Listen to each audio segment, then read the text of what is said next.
দর্শক, আজকের মঙ্গলবার। দোয়াটা শুধু আমার সাথে একবার পড়ে যাবেন, কোথাও লিখতেও হবে না, মুখস্থও করতে হবে না। একবার পড়বেন, দুইবারও না। আপনার গোটা জীবনের জানা অজানা যত গুনাহ আছে সব মাফ হবে।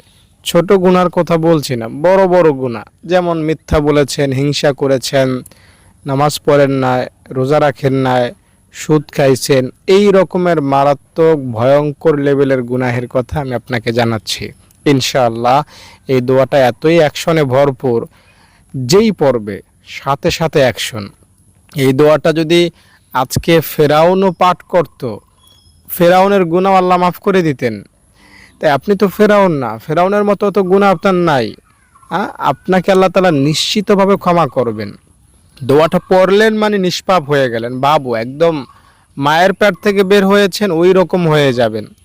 হাদিস শরীফে এসেছে, নবীজি বলেছেন, 5 বার যদি কেউ গোসল করে তাহলে তার শরীরে যেমন ময়লা থাকতে পারে না, 5 ওয়াক্ত নামাজ পড়লে তার কোনো গুনাহ থাকতে পারে না।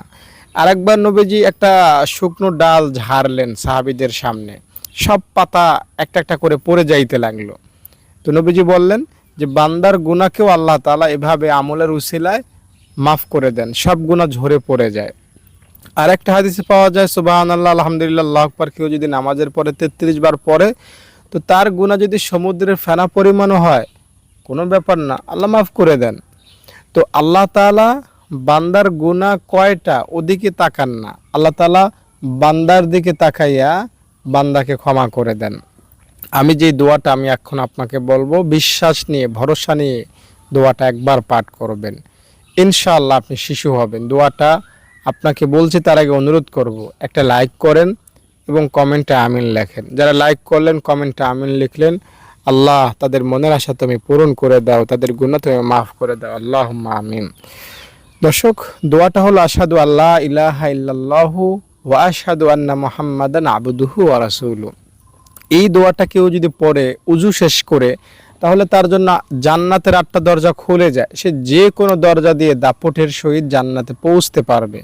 আজানের পরে কেউ যদি দোয়াটা পড়ে, তার গুনাহ মাফ হয়ে যায়। এই দোয়াটার কারিশমা, ক্ষমতা, অ্যাকশন অনেক। একটা হিন্দু যদি এই দোয়াটা পড়ে মুসলমান হয়, তার সারা জীবনের সব গুনাহ মাফ হয়ে যায়।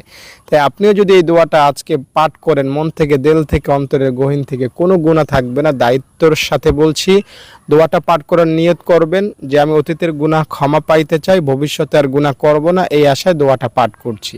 ব্যাস, তাহলেই আপনার সব গুনাহ মাফ হবে, শিশু হবেন, নিষ্পাপ হবেন, কোনো গুনাহ থাকবে না। যদি ভিডিওটি ভালো লেগে থাকে লাইক করে যান, কমেন্টে আমিন লিখে